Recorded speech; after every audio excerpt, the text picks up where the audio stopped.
Well, the WEF, I should say, is going strong in Davos. Wealthy elites, CEOs, and power-hungry politicians are at a luxury ski resort discussing how we, the little people, need to behave better.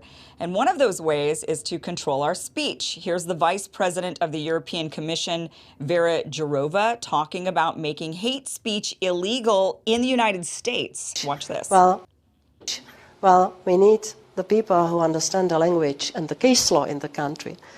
Because what qualifies as hate speech, as illegal hate speech, which you will have soon also in the US, I think that we have a strong reason why we have this in the criminal law. We need the platforms to simply work with the language and to identify such cases. The AI would be too dangerous. All right, so there she is giggling. You in the United States are about to have this. Well, what law is she talking about? Well, she's talking about laws that were enacted in 2008 after the European Commission made a decision to ban hate speech. So let me read some of it to you so you know what's in store for the United States, according to her. So here is the regulation that they made in the EU. Now, this is the Commission. The Commission writes up these kind of directives, and then member states need to start enacting their own laws country by country in accordance to the directives by the European Commission if they want to stay in the EU, if they want to stay in the good graces of the EU. So here is what they say in here. They say certain serious manifestations of racism and xenophobia must constitute an offense in all EU countries and be punishable by effective, proportionate, and dissuasive penalties. It says this framework decision applies to all offenses committed within the territory of the European Union or by a national of an EU country. So you've got to have, I believe it needs to be both. So you've got to be in the territory of the EU and you must be a national of the EU. Although that doesn't seem to be quite, I'm sure maybe each country made its own laws, but that seems like, you could commit a crime not as a national in that country, and if you commit the crime, then it's still a crime, right? I mean, just because you're not an EU citizen doesn't mean that you can go and rob people. So, but that is what the language says. I'm just reading from the language that they adopted here. Hate speech, what do they define as hate speech? Well, they say certain forms of conduct as outlined below are punishable as criminal offenses. Public incitement to violence or hatred directed against a group of persons or a member of such a group defined on the basis of race, color, descent, religion, or belief, or national or ethnic origin.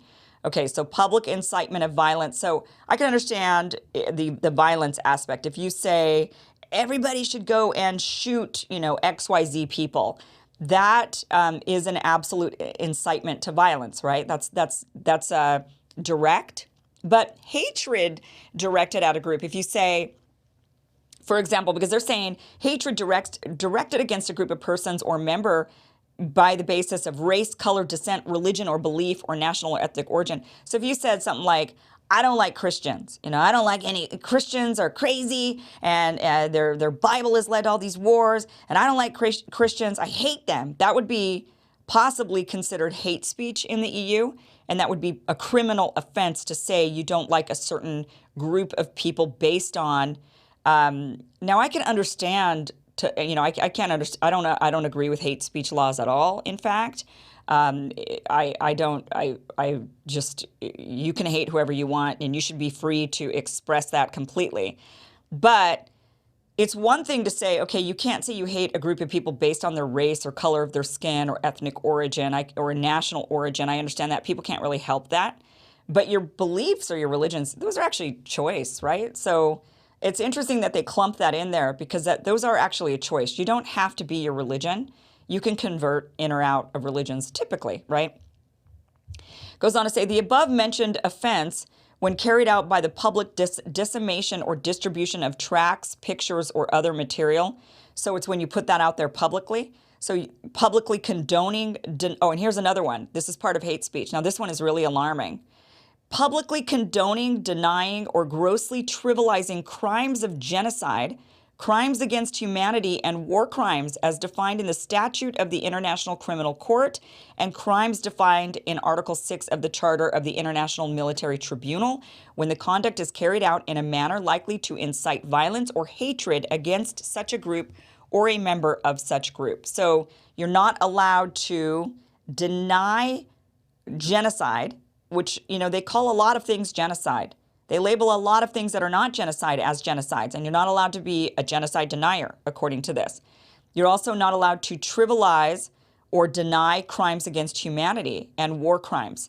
So if you are under the belief, for example, that you don't think Russia is committing genocide in Ukraine, or if you don't think the Uyghurs are under a genocide in China and you express that, then that could potentially be considered a hate crime, depending on if they can link that and say that they then believe that your statements will lead to violence against that group.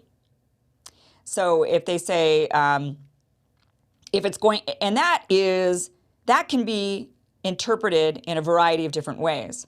You could say, if you say, for example, I don't think Russia is committing an act of genocide in Ukraine, and if they interpret that, for that would be genocide denial, if they decide that it is a genocide and you're going against that. Secondly, if they believe that your statements are going to, let's say, further the war against Ukraine by Russia, which would be an act of violence, then you could be held criminally liable for your statements if you put them out there publicly, especially if you're a public person. So if you're a public person like myself doing a show right now talking to you, I could be held criminally liable because they would look at me as somebody that is denying genocide, potentially inciting violence, more violence, saying, oh, if you say it's genocide, then maybe it'll put an end to the war. So if you deny genocide, then you're essentially promoting the war. They could use that as an argument. This is why hate speech and laws against hate speech are so are terrible ideas that result in a complete suppression of ideas and speech and thought. It's terrible to be doing this because it's really up to the powers that be to decide what is, who's committing genocide, who is committing a crime against humanity, who is committing war crimes, depending on what they say, right? So if you go against that, so pretty much anybody who's against war could essentially be considered speaking hate speech, depending on the war. Goes on to say, instigating, aiding, or abetting in the commission of the above offenses is also punishable. Oh, so it's not just if you say it and it's your opinion, but if you somehow aid or abet in the commission of this. So if you have me on your show and I say those things, then you could be held also liable because you should have known better than to have me on your show spouting, anti-war rhetoric, because that's denying genocide and hateful and leads to violence. It says, with regard to these offenses listed, EU countries must ensure that they are punishable by effective, proportionate, and dissuasive penalties. So what does that mean? Effective, proportionate, and dissuasive. So they're saying don't go overboard with the whole proportionate, okay?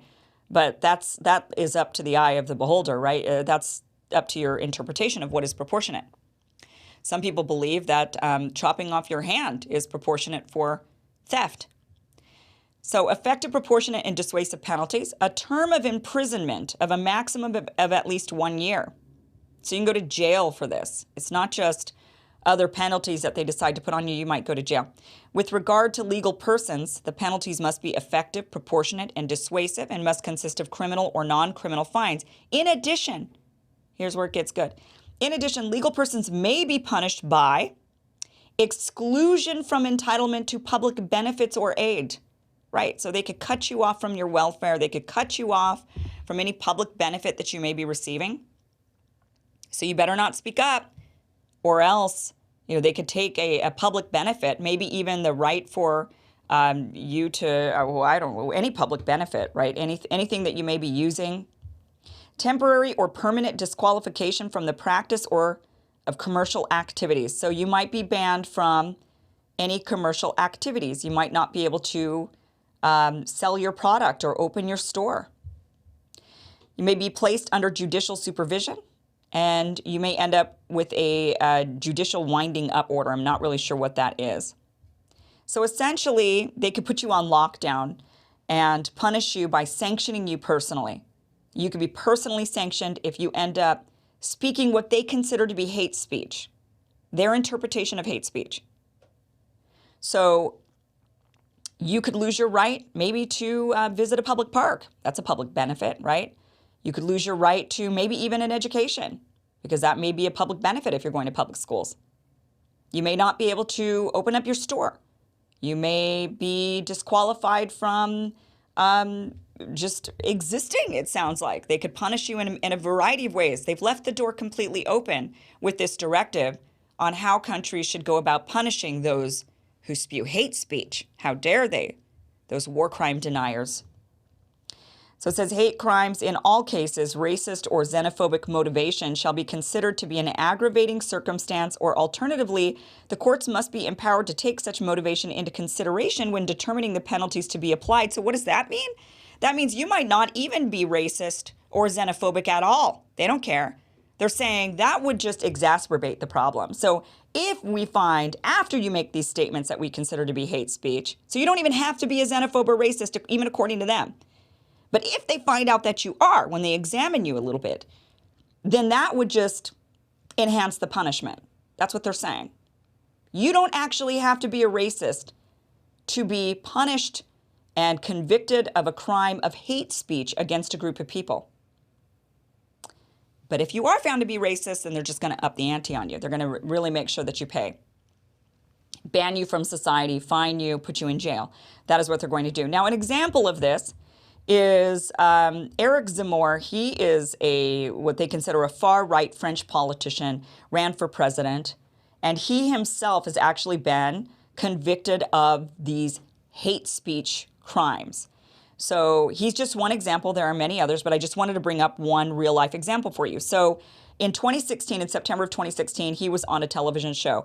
And when he was on the television show, he said things, now it was in French, so he portrayed Muslims living in France as colonizers, invaders, on a mission to Islamize the country, stating that they should make a choice between Islam and France. Those are his opinions. He shared those opinions, but those opinions were considered hate speech, and he was charged and he was convicted for saying those things, of his thoughts, of what he thought about the Muslims coming in. He believes that they're essentially, the idea is that they're taking over France, they're coming in, they're bringing their culture, they're colonizing, right? So they're not assimilating, they're instead colonizing, they're instead taking over, they're putting in their own culture, they're putting in their own ideas. And he's saying, no, they need to choose. Are they going to choose an Islamic culture, or are they going to choose French culture? That's what he said, and that was considered hate speech. That was considered hate speech. He was fined for that, and of course been smeared and whatnot as well. So that is what the World Economic Forum, people sitting around right now in Davos, those are the types of things that they want to spread all around the world. They have been implementing many of their policies in Europe, and the latest, one of the many, I should say, is these laws against hate speech, and they want those to spread here to the United States as well. Something I desperately hope does not happen, because this would absolutely be used against all of us. If you thought the whole misinformation, cracking down on misinformation was bad, just wait until they crack down on hate speech. So we will keep an eye out on what is going on in Davos for the rest of the week. They are still there. They're going to be saying a lot more crazy things, I'm sure. All right, coming up, we are going Rumble exclusive with the former British MP, George Galloway, joining us. He is going to be talking about how we are likely to end up in a hot war with Russia. So if you are not already watching on Rumble, now is the time to hit that link. All right. In the meantime, let me tell you about how you can protect your savings even if we do end up in a war, which none of us want. Gold is the way. It stays stable even through inflation and war, and it's a currency that is recognized anywhere you go. So Birch Gold can help you convert your current IRA or 401k into an IRA in precious metals. This way, you don't have to worry so much about how the dollar is holding up against all of this geopolitical and economic instability. Instead, you can feel confident the money you've earned isn't being flushed down the drain by the geniuses in Washington. So to learn more about how you can easily get your accounts diversified by adding precious metals, visit birchgold.com/Kim.